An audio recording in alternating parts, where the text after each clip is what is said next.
Hii ni Mtoro TV. Lakini mimi nianze kwanza kuelezea mada yangu, kuelezea kitu kinachoitwa ndoa, ambapo huu ndio msingi mkubwa tunaokusudia kuuzungumza, na kisha kuangalia hayo madhara yanayotokana na kitu kinachoitwa ndoa kuvunjika. Madhara yake ni yapi? Jamii imeathirika kwa kiwango gani?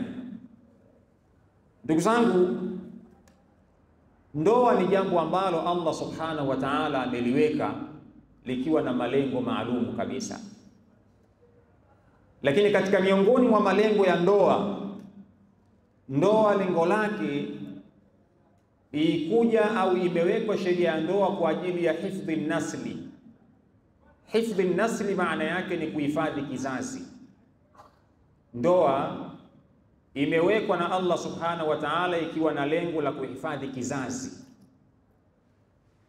Mtu ambaye atazaa nje ya ndoa, kizazi chake kinakuwa kinapotea kisheria. Yule mtoto anakuwa sio wa kwako. Ukizaa nje ya ndoa unakuwa huna kizazi, yule mtoto anakuwa sio wa kwako. Kinachopelekea kuthibitisha kuwa yule mtoto ni wa kwako ni kitu kinachoitwa ndoa. Ndicho kinachopelekea kuthibitisha kwamba huyu mtoto ni wa kwako.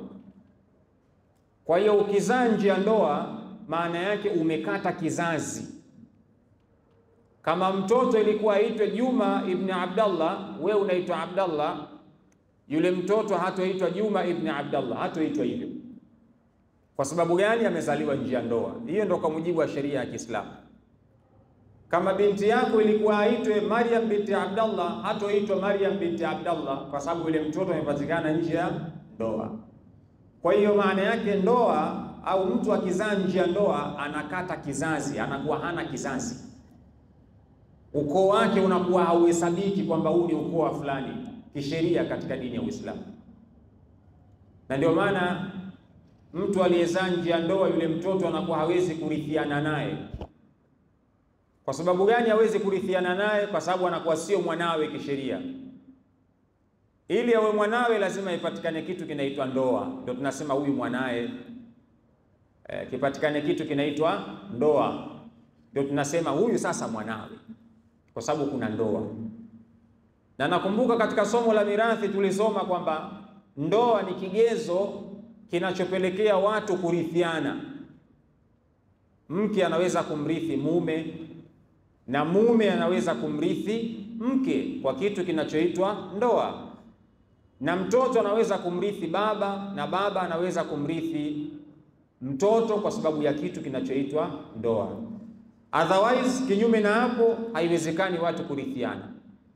Kwa hiyo ndoa kwa maana nyingine imekuja kama ni hifdhi nasli, kuhifadhi kizazi. Unahifadhi kizazi chako kwa kitu kinachoitwa ndoa. Lakini ndoa imekuja kutufanya sisi tuwe wengi katika ulimwengu, kwamba watu waoane, lipatikane tendo la ndoa ili watu wawe wengi. Na hadithi ya Mtume imekuja, Mtume anasema ya kwamba oaneni. Oaneni kwa sababu gani? Fa inni ubahi bikumul umama yawmal qiyama tanakahu takthuru fa inni ubahi bikumul umama yawmal qiyama, ubahi bikumul umama yawmal qiyama. Oaneni muwe wengi, tanakahu takthuru, oaneni muwe wengi. Kwa sababu gani? Mtume anasema fa inni ubahi bikumul umama yawmal qiyama, mimi nitajifakharisha kwa wingi wenu siku ya kiyama. Kwa ule wingi wenu baada ya kuoana, mimi nitajifakhiri nao siku ya kiyama. Mafuhumu mukhalafa ya hadithi hii ni kwamba wakiwa watapatikana watoto nje ya ndoa lakini ni Waislamu, Mtume atashindwa kujifakhiri siku ya kiyama kwa sababu watoto ni wa nje ya ndoa. Lakini wakiwa ni wa ndani ya ndoa, Mtume anasema fa inni ubahi bikumul umama yawmal qiyama, mimi nitajifakharisha katika nyimati nyingine kwa sababu ya ule wingi wenu uliokuwepo pale, kwa sababu ya kitu kinaitwa ndoa.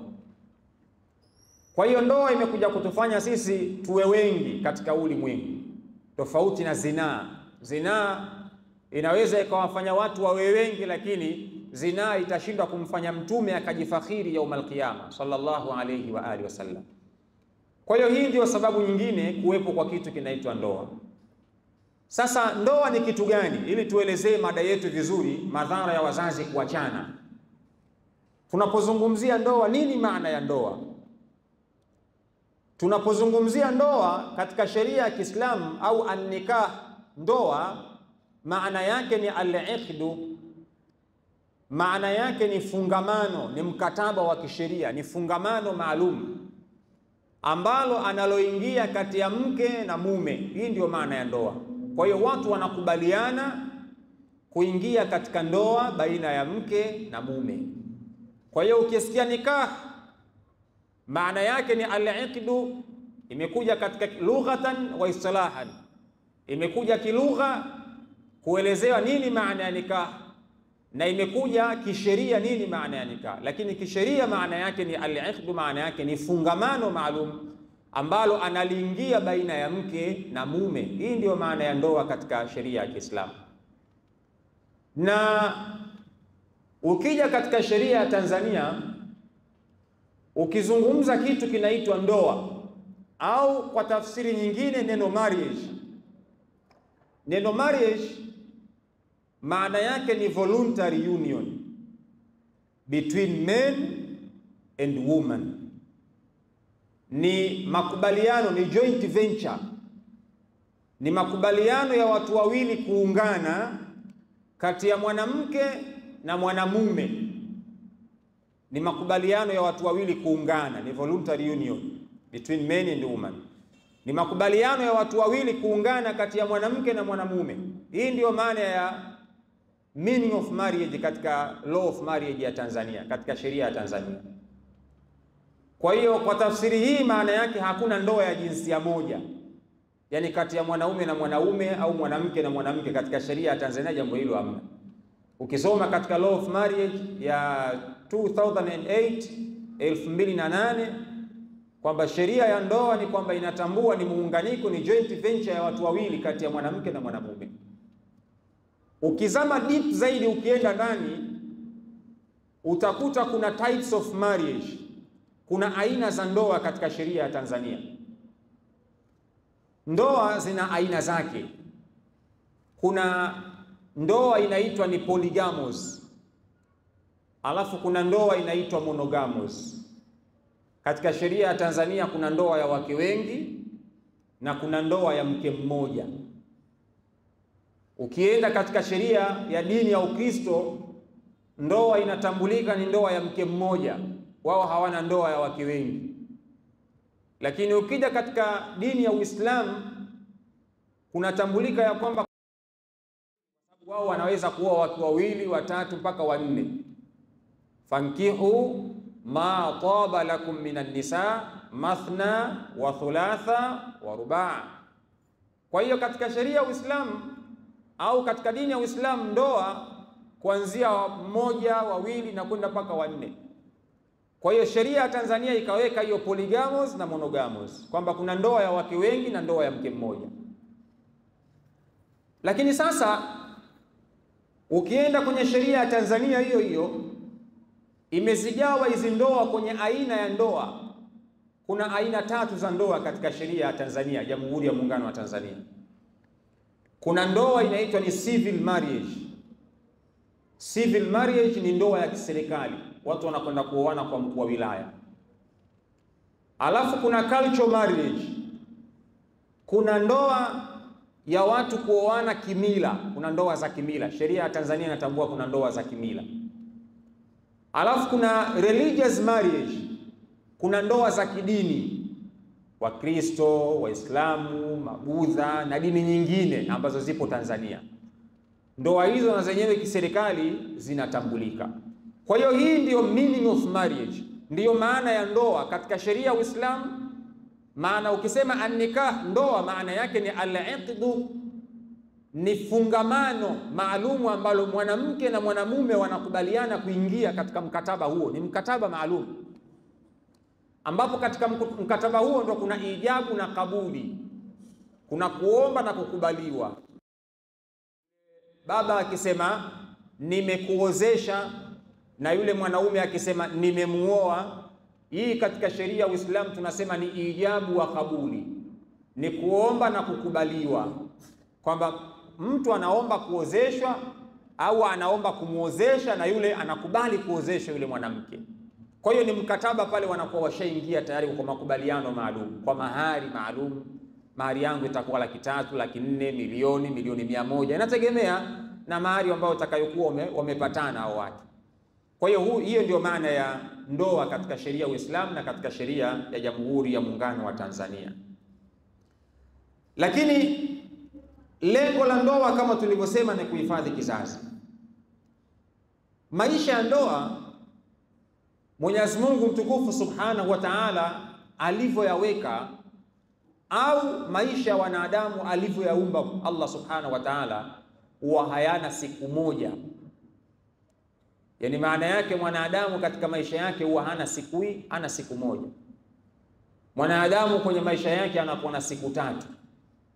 Ana jana, ana leo, alafu ana kesho. Jana mwanadamu anakuwa ameishi, leo mwanadamu anakuwa yupo ndani yake, lakini kuna kesho mwanadamu ambayo anakuwa haijui sasa kesho yake atakuwa yuko wapi. Kwa hiyo Mwenyezi Mungu hakuumba siku moja katika maisha ya mwanadamu, ameziumba siku 3 katika maisha ya mwanadamu. Kwa kuwa ameumba siku 3, siku huwa hazifanani katika maisha ya mwanadamu. Siku huwa hazifanani. Leo kama ni Jumatano, kesho itakuwa ni Alhamisi, mtondogoo itakuwa ni Ijumaa. Yanayotokea leo hayawezi kutokea kesho. Yaliyofanyika leo hayawezi kufanyika kesho, au yaliyofanyika jana hayawezi kujirudia tena. Hivi ndivyo Allah Subhanahu wa Ta'ala alivyoumba.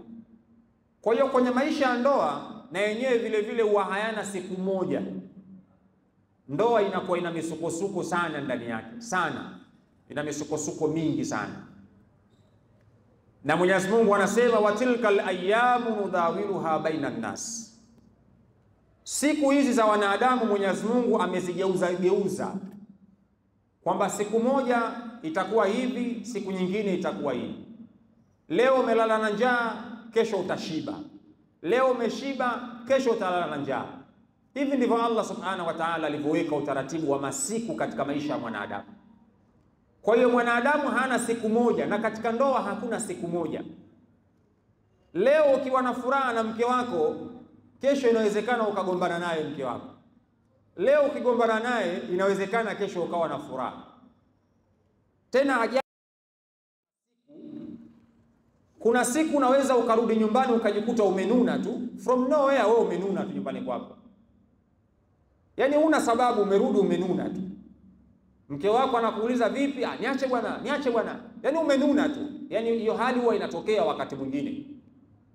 Na mwanamke wakati mwingine unaweza ukarudi nyumbani ukamkuta amenuna vile vile. Ukimuuliza sababu ni nini? Hana sababu, amenuna tu, ameamua. Watilkal ayyamu nudawiluha baina nas.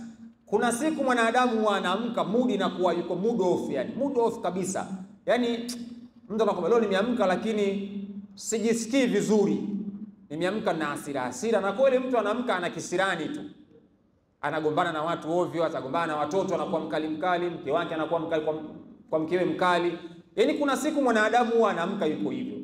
Watilkal ayyamu nudawiluha baina nas. Na kwenye maisha ya ndoa ndio iko hivyo, kwamba kuna siku utagombana na mke wako, kuna siku mtaelewana na mke wako. Sasa hizo ni siku tu katika maisha ya mwanadamu, lazima uelewe hicho kitu.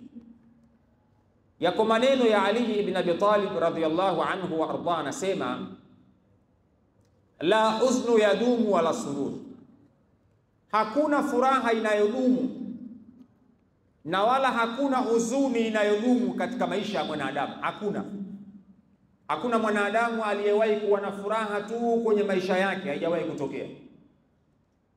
Na wala haijawahi kutokea mwanadamu akawa na huzuni tu kwenye maisha yake, haijawahi kutokea. Kuna siku unakuwa na furaha, kuna siku unakuwa na huzuni. The same na kwenye maisha ya ndoa hivyo hivyo. Kuna siku unacheka, unafurahi na mke wako, kuna siku mnagombana. Ima mtagombana kwa sababu, ima mtagombana bila ya sababu. Lakini watilka al-ayyamu nudawiluha baina an-nas, ni masiku tu Mwenyezi Mungu anayabadilisha baina ya watu. Kwa hiyo maisha ya ndoa kwa kawaida yanakuwa na ups and down, yanakuwa na kupanda na kushuka. Maisha ya ndoa yako hivyo, yanakuwa yanapanda na kushuka. Mwanzoni katika maisha ya ndoa kila mmoja anakuwa anafurahia maisha, lakini kadri ya miaka inavyokwenda kila mmoja anakuwa anaanza kumzoea mwenzie katika maisha ya ndoa. Mtu mmoja aliwahi kusema, kullu nikahun yajibu an yamurra fi arba'ati marahil, kila ndoa lazima ipitie katika stage 4. Kila ndoa lazima ipitie katika stage 4. Ukioana na mke wako, stage ya kwanza mtakuwa katika mapenzi moto moto. Mwaka wa kwanza ule mnakuwa mnapendana, mnapelekeana maji chooni, bafuni, nini, ndio mwaka wa kwanza. Baada ya miaka 3 au 4 wewe utaanza kumuona mke wako wa kawaida, na wewe mkeo ataanza kukuona wewe wa kawaida. Yaani kama zamani ilikuwa ukifika na kupokea mzigo atakuwa hakupokei tena. Tayari mshaanza kuonana wa kawaida. Hii ni hatua ya pili katika maisha ya ndoa.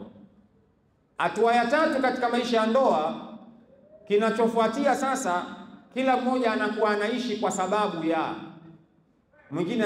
Tumezaa watoto, kwa hiyo nikimwacha huyu watoto wangu watapata tabu.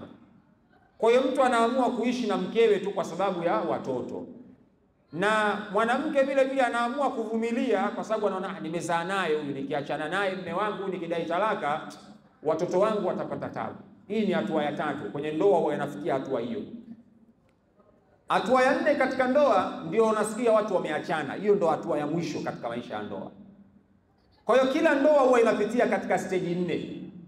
Ukiona wakati fulani unagombana na mke wako, hizo ni stage tu katika ndoa, na wala haiwezi kuwa hiyo hali inadumu kwamba mkao mnagombana kila siku. Hapana. Na wala haiwezekani mkawa kila siku mnakaa mna furaha. Hapana. Kuna siku mnagombana, kuna siku mnafurahi. Hivyo ndivyo hali ya maisha ya ndoa ambavyo Allah subhanahu wa ta'ala alivyoumba. Lakini ikitokezea watu wakigombana, haini sababu ya watu kudaiana talaka au mwanamume kutoa talaka kwa mke wake.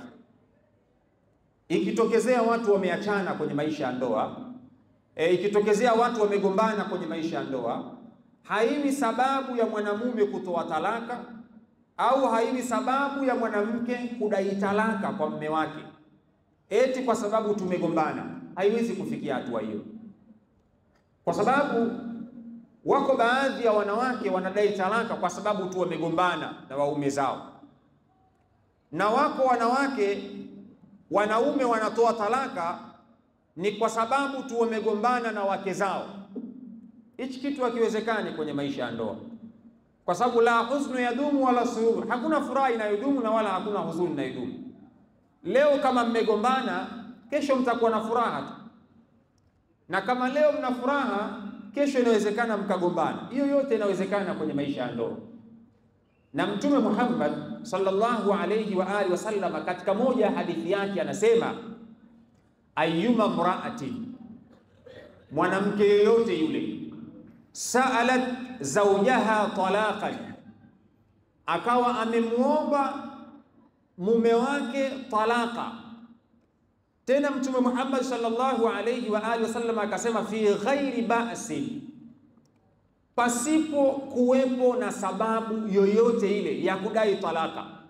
Mwanamke yoyote yule, ayyuma mraatin, mwanamke yoyote yule akaenda akadai talaka pasipo kuwa na sababu yoyote. Yaani mmegombana kidogo tu ukaenda ukadai talaka, mala hakuna sababu ya msingi ukadai talaka. Mtume anasema, fa haramun alaiha raihatul janna, ni haramu juu yake mwanamke huyo, kwake yeye kunusa harufu ya pepo. Kusikia ile harufu ya pepo ni haramu juu yake mwanamke huyo. Kwa maana yake hapa Mtume alikuwa anafundisha haifai kwa mwanamke, ikiwa tu watakosana kidogo na mume wake kisha yeye akakimbilia kwenye kudai talaka, hili jambo halifai. Kwa sababu gani? wa tilka al-ayyamu nudawiluha baina an-nas, ni siku tu Mwenyezi Mungu anazibadilisha baina ya watu, kwamba yaumul laka wa yaumun alayk, kwamba leo itakuwa ya kwako, leo sio ya kwako, leo mna furaha, kesho mna huzuni. Hayo ndio maisha ya ndoa. Au mwanamke akadai talaka au mume akampa talaka mke wake kwa sababu tu ya maisha yamekuwa magumu, kwamba pengine leo tumelala njaa, sasa mimi nipe talaka yangu niende kwetu bwana, mimi siwezi kuvumilia njaa. Au mume kaenda katafuta riziki amekosa, sasa mimi nakupa talaka bwana, nimekosa riziki, kwa hiyo wewe nakupa talaka bwana, nenda kwenu. Hapana, wa tilka al-ayyamu nudawiluha baina an-nas, ni siku tu Mwenyezi Mungu anazibadilisha baina ya watu. Kwa hiyo haifai kudai talaka au mume kumpa talaka mke wake kwa sababu tu eti wamekosana kidogo katika maisha ya ndoa.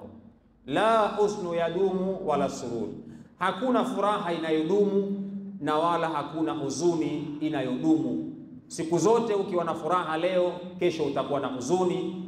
Leo ukiwa na huzuni, kesho inawezekana ukawa na furaha.